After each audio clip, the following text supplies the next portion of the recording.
Think all carbs are the same? Think again. One simple switch on how you prepare your food or which foods you select could be the difference between fat storage or burning fat. Let's break down the hidden truths behind blood sugar spikes and how different foods affect your metabolism. What I'm going to show you on this video can be quite overwhelming for people. It is a lot of information to take in. If you do find it overwhelming, you can schedule a call with us and we will give you a free diet assessment, no obligation call. If you do like what you hear in the call, you're more than welcome to sign up for the one-to-one call. If you do like what you hear in the call, you can sign up for our one-to-one coaching.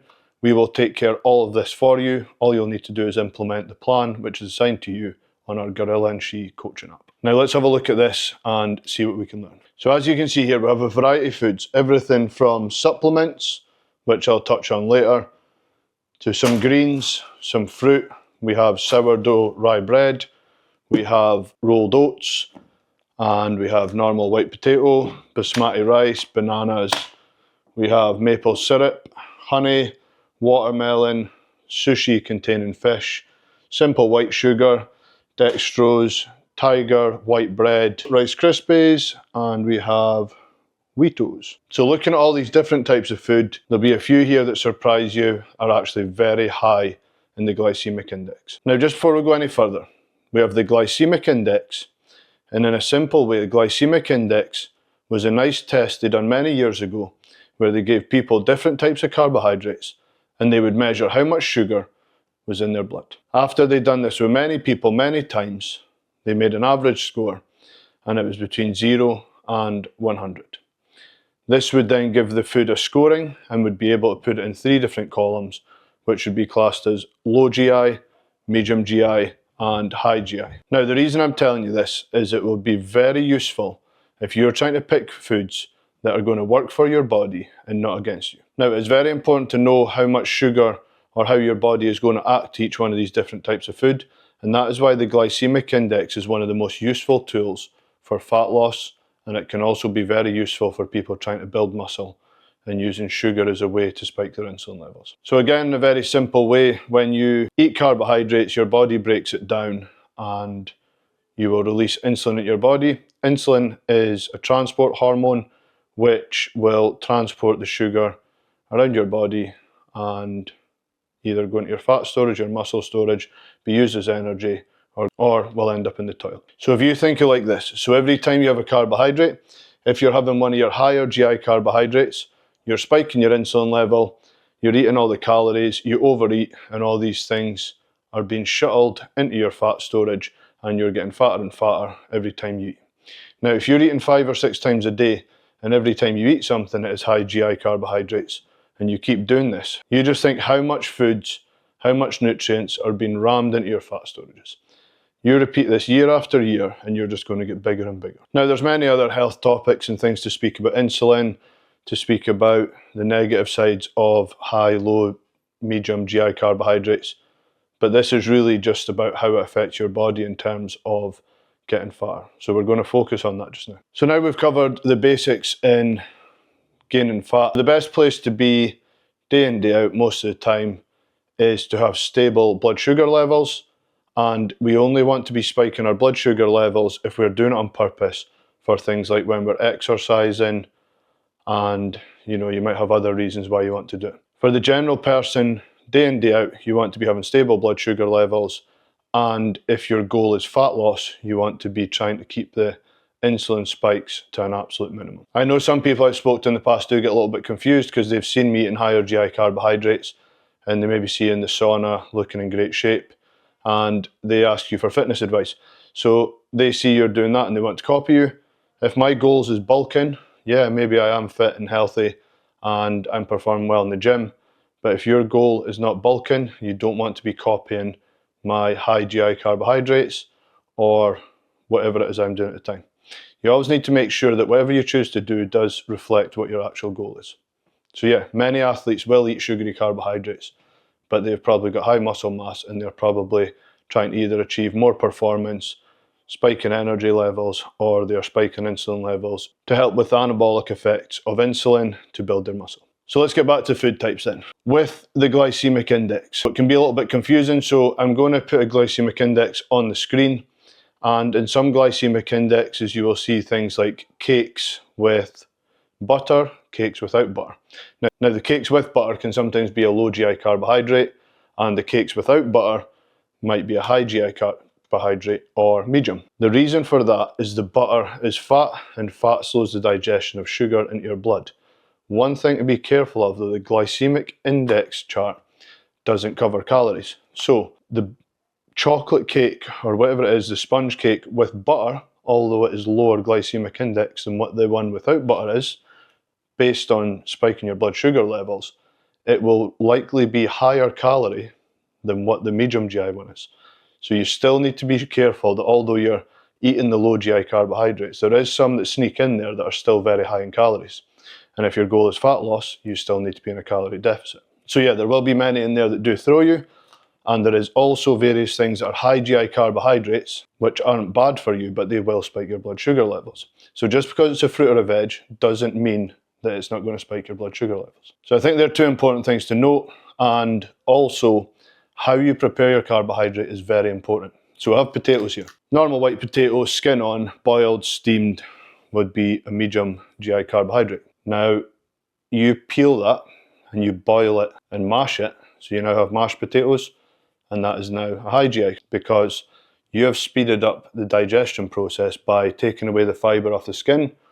Fibre slows down the digestion of sugars, and you've also cooked it and you have almost pureed it. So your body doesn't really have to digest that. It's almost like liquid carbohydrates now.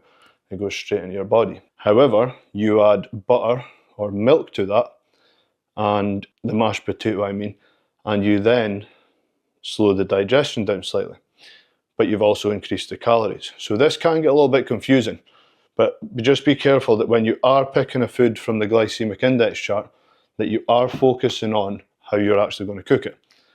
Potatoes is a very good one. You've also got breads. So you have dark rye sourdough bread here, very heavy, and calories per slice is 136 calories per slice. That has also got 3 grams of fibre per slice, which is quite good, and it's actually a low GI carbohydrate, which is a bread. So if you're eating bread, you want to be eating a bread like this, and if you are eating a bread, you want to be, so you could have that, and if you put some seeds and some fats with it, you could decrease that even more. There is, some of them seeded whole grain breads actually can be low GI carbohydrates. Not all breads are bad for you. There is some breads out there that are good. This, on the other hand, tiger bread. So these are very high GI carbohydrates. There's a very high, but they're high. They're normally 70 plus. And the calories here is 206 calories per serving, and there's 3 grams of fibre there. However, that is very high GI carbohydrate compared to the sourdough bread. So if you were picking either one of them, you'd obviously go for the sourdough, unless you were trying to get fat really quickly. So, and then you have sugars here, for example. So you have maple syrup, you have honey, you have pure white sugar, and you have dextrose here in the big bag. Now dextrose is the highest GI, dates and dextrose, dates that people eat as a health food. I'm not saying dates are bad for you, but they're 100 GI normally. So they score the highest on the chart of any fruit. And dextrose, again, highest on the chart, scores 100, which is pure sugar, normally found in various kids' sweeties and things. So they get very addicted and get a nice sugar spike. There's different examples of sugar there. So you have the maple syrup, which would be medium, can be even less sometimes. You have the honey, which is medium to high. You get raw or probably more natural honeys in this one, which can be lower than what this is. You have pure white sugar, which is high, but on the lower end of high. And then you have dextrose, which is the highest of all of them, which is 100. So your type of sugar does make a difference. And again, brown sugar will be slightly different to white sugar. So you have all your greens here. So most greens that I've ever checked are low GI carbohydrates. So greens, get them into you, they're packed full of fibre, loads of other goodness, but we're not going to focus on too much of that. Green apple, low GI. Banana, medium GI. Basmati white rice, medium GI. And the cereal. So we've got 2 cereals here. Rice Krispies is one of the highest of all the cereals. So people look at cereal and they think, oh, it's not got chocolate on it, it's not got sugar sprinkled on top of it, but actually because of the refining process and how this digests, can be 80 GI carbohydrates, which is actually higher than what pure white sugar is. So it's really important to look at these things because it does make a big difference. And then you have the wheat oats here, which is high. I think it's 70 this comes out as, but it's still 10 less than what the Rice Krispies are. However, before I become a nutritionist, I would have probably thought, because they have honey, chocolate sort of looking things, I would have thought that was more of a junk food than what the Rice Krispies are. But the wheat oats actually have some fibre in them as well. So, you know, so this is all different things. And then you have the best cereal of all, which is the Scottish porridge oats. But again, porridge oats, so you have porridge, and everyone thinks porridge is a great health food, which it is. For me, if I could only pick one carbohydrate in the world to eat for the rest of my life, it would be porridge. So you get steel cut oats, which is one of the lowest GI ones. And then you get rolled oats, which is low to medium, which is generally what I eat. Then you get instant oats. Instant oats are normally blended down, they're very refined, and they spike your blood sugar levels really quickly. So they are a high GI carbohydrate. So just because it's oats doesn't necessarily mean it's always going to be low and in the healthier side. So try and avoid instant oats if you can. If you can go for the steel cut ones or the rolled oats, that's the best thing. So I always like to give some sort of practical instructions or ways that you can implement in your life, because just showing you and raising awareness is, I think, it's a good thing. Last thing there, actually, I did miss sushi. So many people tell me sushi is a health food. If you've ever made sushi, you know, I make sushi myself at home. I was gifted this by my brother today. And if you ever made sushi at home, sushi rice is something like 80 grams out of 100 grams carbohydrates and quite high in sugar. And when you make it, you put so much salt and so much sugar in sushi. It's unbelievable. I couldn't believe the first time I made it how many big spoons of sugar actually goes in a sushi roll.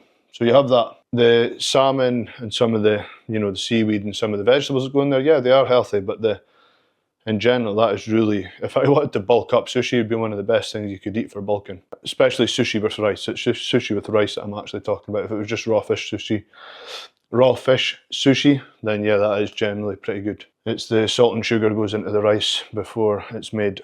So yeah, I like to give some application how you can do things. So when you go away from here, I'm going to show you a glycemic index. You can screenshot it, or if you give me a message, I can send you one. If not, you can Google it, and it's quite easy to find in Google Images. Save it on your phone, and you know, ChatGPT and various other things can help you as well. And what I want you to do with that, I want you to just only eat from the medium GI to the low GI foods from now on. If you can get used to just doing that and cutting out all this high spiking your blood sugar levels type stuff, even watermelon, 70 score watermelon, that really surprised me because I thought it was just full of water. But you know, if you can cut out all this refined, high sugary stuff, just that change alone in your diet would make a big change if you're doing that year after year. So focus on only eating medium and low, and then once you get used to that, I want you then to start looking at the fibre content and aim for stuff that's higher in fibre. So even if you pick up a packet of any type of carbohydrates and you aim for the higher end for the fibre stuff, generally is the medium to low type stuff you're going to get. And while you are eating these carbohydrates, the higher GI carbohydrates you do eat, if you compare them with healthy fats, lean proteins, and pairing them with fibre or ensuring they're full of fibre, then you will also slow the digestion down even more, which will stop the blood sugar level spiking. The more you can slow the digestion down, the better. You'll also get a slow release of energy throughout the day, rather than getting a quick hour or two sugar spike and then it's gone and you feel like you need to eat again. So when you eat everything from this side in the low to medium side, you will feel full for many hours after eating these. When you eat this side, I mean, I could eat a bowl of Rice Krispies and 10 minutes later I could eat them again. But you know, okay, that'll be digested in an hour and gone, and you're wanting to eat again. Yeah, and many people do struggle when you ask them to eat lots of greens. I get it. Nobody wants to be eating kale all day, asparagus, tender stem broccoli, whatever it is you don't like eating. So if you really struggle with eating greens, I would recommend try to eat them. Same with your fruits. They're the main things that you're going to get high fibre from, lower GI stuff. But if you are really struggling, you have supplements like Herbalife's Oat Apple Fibre. I eat such a varied diet and I do get quite high fibre, but I do find even by implementing this into my diet, when I do really focus on getting enough fibre, this makes me feel so much healthier. One of the biggest things I notice this is digestion and gut health. Amazing product, but it does really help you get the fibre if you're struggling. Most people that I actually work with, and many people I speak to about health and nutrition, they do tell me that they struggle getting fibre. You also have your Herbalife's beta-glucan, which is actually called Beta Heart. Again, a lot of goodness in that and a lot of fibre. I think 2 of them alone, if you're using both of them, you have something like 11 or 12 grams of fibre combined. And then you have things like healthy fat, so add some oil to your dishes, slow down the digestion. So they're useful tips. But yeah, I get that all this can be overwhelming. If you want us to take all the thinking out of it for you, if you want us to implement a nutrition plan and make sure that you are going to have the best chance to achieve your goals, basically plug and play, we'll assign a nutrition plan to you. You just have to go and eat the right foods. We can work out all this for you. We can create a plan. If you do want us to do that, you can schedule a free consultation call and we will assess your current diet. We will tell you where you are going wrong or where you are maybe doing great. You can take that away for free. That is just part of the process. No obligation. And if you do like what you hear on the call, then you can get signed up and we will take care of all of this for you and almost guarantee that you're going to get the best results that you can out of your diet. Now, I hope you found that very helpful. And just a quick recap, when you finish here, go and get the glycemic index, have a look at it and have a look and see which column you're eating the most from. If you're eating from the high GI side, if you are eating from the high GI side, you see straight away where you need to make big changes.